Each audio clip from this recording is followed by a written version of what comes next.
మాజీ ముఖ్యమంత్రి వర్యులు జగన్మోహన్ రెడ్డి గారు రేపు మానంది మండలం సీతారాపురం గ్రామానికి సుబ్బరాయుడు కుటుంబాన్ని పరామర్శించడం కోసం రావడం జరుగుతూ ఉంది. రేపు ఓరోకల్లులో 10 గంటలకు ఫ్లైట్లో వచ్చి అక్కడి నుంచి రోడ్డు మార్గాన పాణ్యం మీదుగా ఆర్లగడ్డ హైవే మీదుగా వెళ్ళి ఐలూరు మెట్ట నుంచి సీతారాపురం గ్రామాన్ని చేరుకోవడం జరుగుతుంది. రాష్ట్రంలో పరిణామాలు ఈ 2 మాసాల కాలంలో జరుగుతున్నటువంటి పరిణామాలు చూస్తే దిగ్భ్రాంతికి గురి చేస్తూ ఉన్నాయి. ఎక్కడ చూసినా టీవీలలో చూస్తూ ఉంటే చూడబుద్ధి కావడం లేదు.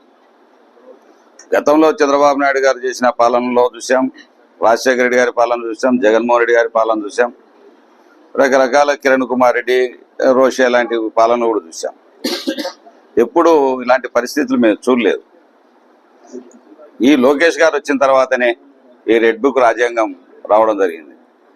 ఏమనుకుంటా ఉన్నారు నాకు తెలియదు, కానీ ఈరోజు మీరు అమలు పరుస్తున్నారు, మాకు చూపిస్తూ ఉన్నారు దారి. నెక్స్ట్ మీరు వచ్చేటప్పుడు ఇలాగనే చేయండి అని చెప్తా ఉన్నారు.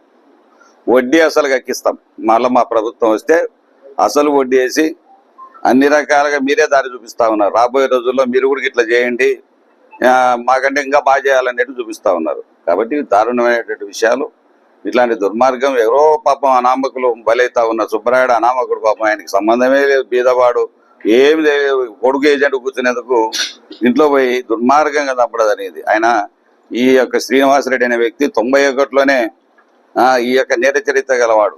90 మళ్ళీ 2001, 2002లో డబుల్ మర్డర్ చేశాడు. మళ్ళీ బోర్లను కాల్చాడు. 420 కేసులు ఉన్నాయి. అంటే ఫోర్జరీ చేయడం. ఎవరన్నా తండ్రి 2 కొడుకులకు ఆస్తి రాసిస్తే తండ్రి చనిపోయినా అంటే పాత డేట్ వేసుకుని ఫోర్జరీ సంతకాలు చేసి కొడుకుల మీద పోయి ఈరోజు భూమి నాన్న రాసిచ్చాడు మాకు ఇస్తావా లేదని బెదిరించే రోజులు చూస్తూ ఉన్నాం. ఎక్కడ చూసినా భూ కబ్జాలు. దాదాపు 59 కేసులు గత ప్రభుత్వాల్లో జరిగినటువంటి 59 కేసులు. బోర్లు కాల్చాడు, బోర్ వేయలేదని చెప్పి. ఇక్కడ చాలా చోట్ల ఇక్కడ మన పద్మావతి నగర్లో చూస్తే సిగరెట్లు పెట్టి కాల్చినారు. ఒకప్పుడు భూములు రాసుకొని హ్యాండ్ ఓవర్ చేయకపోతే ఎన్నో రకాలుగా ఎస్బీఐ కాలనీలో, నంద్యాలలో అవే ఎక్కడ చూసినా అనడుగా. మనకు ఐలూరులో అయితే చంపుతామని చెప్పి ప్రతివాన్ని చంపుతామని చంపుతాం, సంతకం పెడతావా లేదా లేకపోతే సెటిల్మెంట్ చేసుకుంటావా. ఇలాంటి ఆస్తులు ఎన్నో సంపాదించిన విషయాలు అందరూ తెలిసి చంద్రబాబు నాయుడు గారిని కోరుతా ఉన్నాం.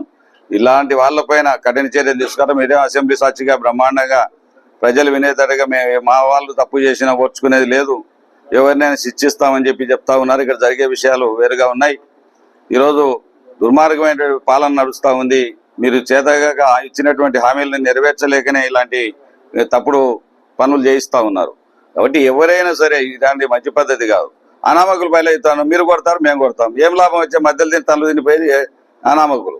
కాబట్టి ఇలాంటివి ఎవరు తావడంలా, లీడర్లు ఎవరు తావడంలా, అనామకులు మధ్యన బలైతా ఉన్నారు. కాబట్టి ఇలాంటివి ఎన్ని చర్యలు మానుకోవాలి. ఇప్పటికైనా మానుకుంటే సంతోషం, లేకపోతే తిరగబడే రోజులు దగ్గరలో ఉన్నాయి.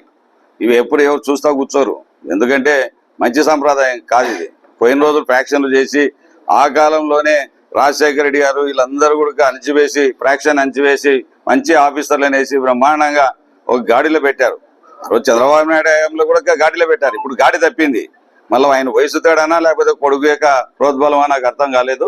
ఇలాంటి సన్నివేశాలు జరుగుతూ ఉన్నాయి.